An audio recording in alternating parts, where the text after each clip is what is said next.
President-elect Donald Trump delivered a very wide-ranging news conference lasting over an hour, capturing the political spotlight as his inauguration draws near.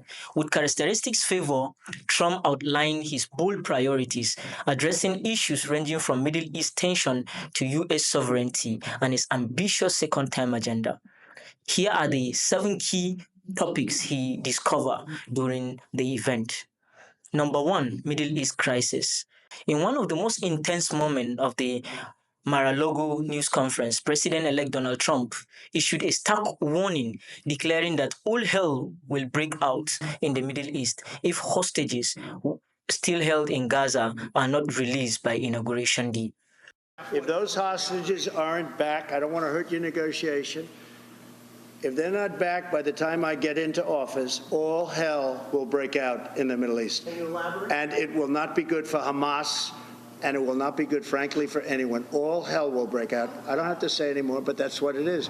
While avoiding specific detail, Trump hinted at the possibility of military intervention, emphasizing that his administration will keep all options on the table to scare their safe return. His hardline stance highlights the escalating tension in the region and signals that the Middle East will be a top priority for Trump as he prepared to take office by framing the situation as a critical test of his leadership. Trump has set the stage for what could become a defining moment early in his second term. Number 2, Panama Canal and Greenland. Trump didn't stop at the Middle East. He raised eyebrow by discussing the possibility of using military force to regain control of the Panama Canal, which the U.S. ceded to Panama in 1999. He also revived a controversial idea from his first term, purchasing Greenland. While the concept was previously dismissed by Danish officials, Trump insisted it remained on his agenda, framing it as a strategic move to counter global competitors. Number 3, making Canada the 51st state of the United States. One of the most surprising topics raised during the Mar-a-Lago news conference was Trump's comment on Canada. He floated the idea of integrating Canada as the 51st state of the United States, describing it as a natural fit due to the country's shared border and intertwined economy. Because Canada and the United States, that would really be something. You get rid of that artificially drawn line, and you take a look at what that looks like, and it would also be much better for national security. Don't forget, we basically protect Canada. But here's the problem with Canada. So many friends up there. I love the Canadian people. They're great. But we're spending hundreds of billions a year to protect it. We're spending hundreds of billions a year to take care of Canada. We lose in trade deficits. We're losing massive. We don't need their cars. You know, they make 20% of our cars. We don't need that. I'd rather make them in Detroit. We don't need the cars. We don't need their lumber. We have massive fields of lumber. We don't need their lumber. We have to unrestrict them because stupid people put, restrictions on, but I can do that with an executive order. We don't need anything they have. We don't need their dairy products. We have more than they have. We don't need anything. So why are we losing $200 billion a year and more to protect Canada?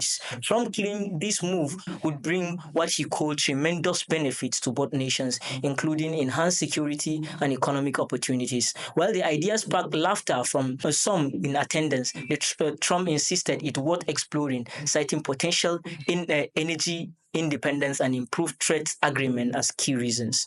Critics, however, were quick to dismiss the notion as unrealistic, pointing to Canada's strong sense of national identity and the logistic and political challenges such a move would entail. Number 4, renaming the Gulf of Mexico.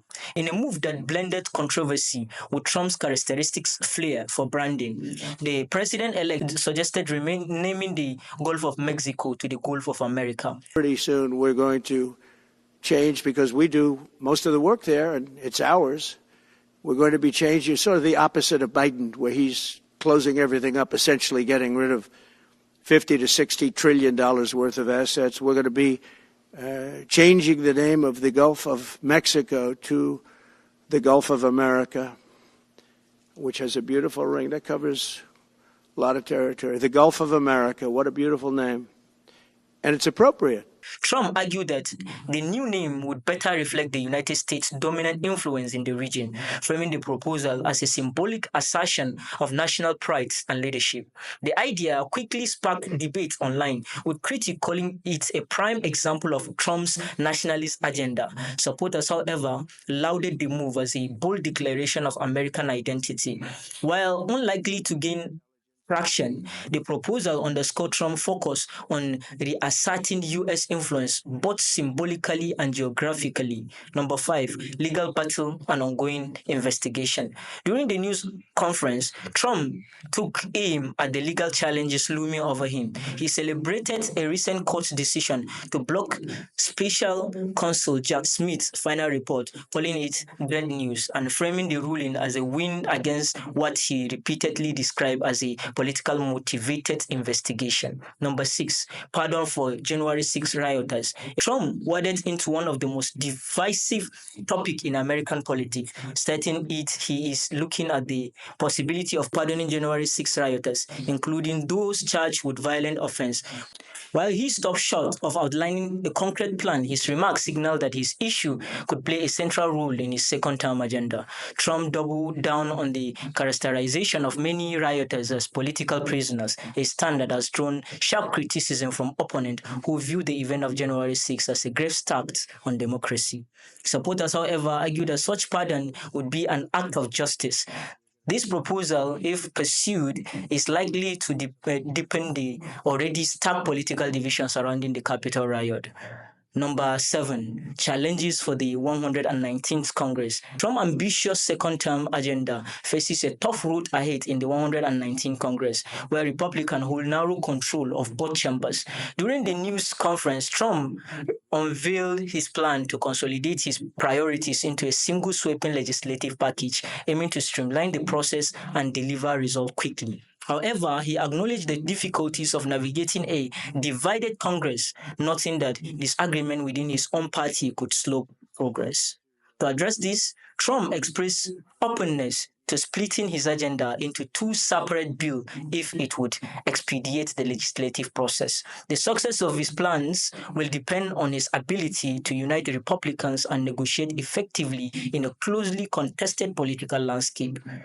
The news conference from Mar-a-Lago offered a review of what promised to be a contentious and dramatic start to Trump's second term, from high-stake foreign policy decisions to domestic legal battles and legislative challenges. Trump's agenda is poised to dominate headlines in the coming week. Stay tuned as these stories unfold. As the dust settles from Trump's electrifying Mar-a-Lago news conference, one thing is clear: his second-term agenda is as ambitious and controversial as ever. From high-stake international crisis to bold domestic proposal, the president-elect is setting the tone for what promises to be a dramatic and polarizing chapter in American politics. Stay tuned as we continue to bring down news around the globe and track the unfolding stories that will shape the week ahead. Don't forget to like, comment, and subscribe for more updates on our channels. Thanks for watching. I am Ibrahim Umaru Ase on Diaspora Digital Media. See you next time.